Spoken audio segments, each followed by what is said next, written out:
Welcome to bird media. నేను వైష్ణవి. ఆంధ్రప్రదేశ్ రాజకీయాల్లో కూటమి రాజకీయాలు మరొకసారి చర్చనీయాంశంగా మారాయి. అయితే ఇటీవల వైసీపీ మాజీ నాయకుడు మాజీ ఎంపీ విజయసాయిరెడ్డి చేసిన వ్యాఖ్యలు చర్చకు మరింత ఊపునిచ్చాయి.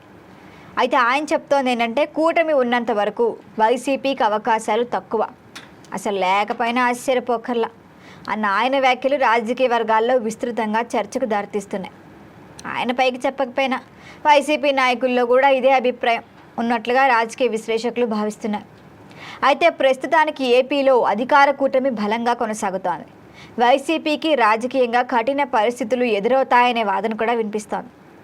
అయితే గతంలో వైసీపీ తరచూ జనసేన పార్టీపై, పవన్ కళ్యాణ్పై తీవ్రంగా విమర్శలు చేసేది. పర్సనల్గా ఆయన్ని టార్గెట్ కూడా చేసేది.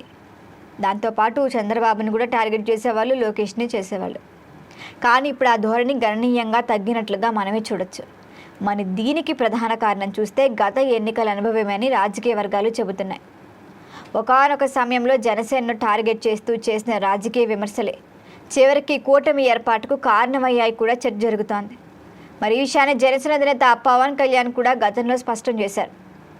వైసీపీ తీరే ఇష్టం వచ్చినట్టు నోట్లో మాట్లాడడం, ఎంత పడితే అంత మాటలు మాట్లాడడం తమ కూటమి వైపు నెట్టిందని కూడా ఆయన వెల్లడించిన సందర్భాలు ఉన్నాయి.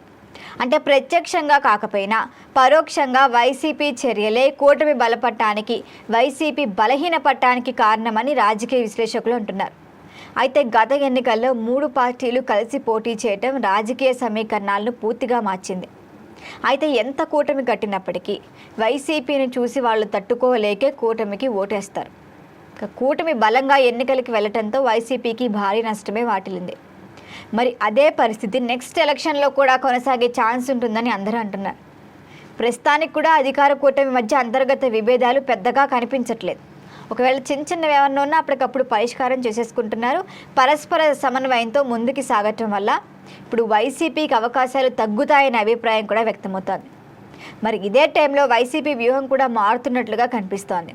ప్రభుత్వ వ్యతిరేకత పెరిగితే అది తమకి అనుకూలంగా మారుతుందని ఆ పార్టీ భావిస్తున్నట్లుగా విజయసాయి కూడా చెప్తున్నారు. సాధారణంగా ఏ ప్రభుత్వం ఉన్నా ఎంతో కొంత వ్యతిరేకత సహజమే. 100కి 100% ఖచ్చితంగా ఎవరు సాటిస్ఫై అవ్వరు. మరి సంక్షేమ పథకాలు అందని, లేకపోతే తమకు అనుకున్న ప్రయోజనాలు రాలేదు అనే భావించే వర్గాలు కూడా ప్రభుత్వంపై ఎప్పుడూ అసంతృప్తి వ్యక్తం చేస్తూనే ఉంటాయి. స్టిల్ వాళ్ళకి ఓటు వేసినా కూడా. అయితే ఆ అసంతృప్తి మొత్తం ప్రతిపక్షానికి లాభం చేకూరుస్తుంది అనే గ్యారంటీ కూడా ఖచ్చితంగా లేదు. ఎందుకంటే మెజారిటీ ఆఫ్ ద పీపుల్ చేయొచ్చు, చేయకపోవచ్చు. మరొక వైపు అధికార కూటమి కూడా ఈ అంశాన్ని బాగా అర్థం చేసుకుని వ్యూహాత్మకంగానే ముందుకు సాగుతాను. అయితే ముఖ్యమంత్రి చంద్రబాబు నాయుడు ఇంకా జనసేన అధినేత పవన్ కళ్యాణ్ కలిసి రాజకీయ వ్యూహాలు అమలు చేస్తున్నట్లుగా కనిపిస్తోంది. తమకి బలంగా ఉన్న ప్రాంతాలపైనే ఫోకస్ చేయటం కాకుండా వాళ్ళు బలహీనంగా ఉన్న జిల్లాలపై కూడా ఇప్పుడు ప్రత్యేక దృష్టి పెడుతున్నారు.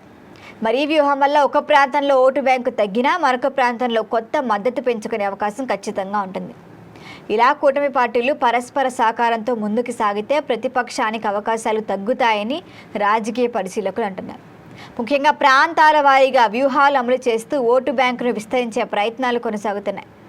మరి దీనివల్ల రాజకీయ సమీకరణాలు మరింత బలపడే అవకాశం ఉంది. మొత్తంగా ఇప్పుడు విజయసాయి చెప్పినట్టు కూటమి ఐక్యత కొనసాగినంత కాలం వైసీపీకి రాజకీయంగా ఖచ్చితంగా సవాళ్లు తప్పవని చెప్పొచ్చు.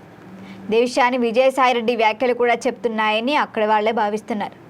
మరి కూటమి కలిసికట్టుగా ముందుకు సాగితే ఏపీ రాజకీయాల్లో అదే ప్రధాన శక్తిగా కొనసాగుతుంది. నెక్స్ట్ ఎలక్షన్స్లో కూడా వాళ్లే వస్తారని చర్చ కూడా జరుగుతోంది. మరి దీనిపైన మరిన్ని అప్డేట్ల కోసం చూస్తూనే ఉండండి బర్డ్ మీడియా.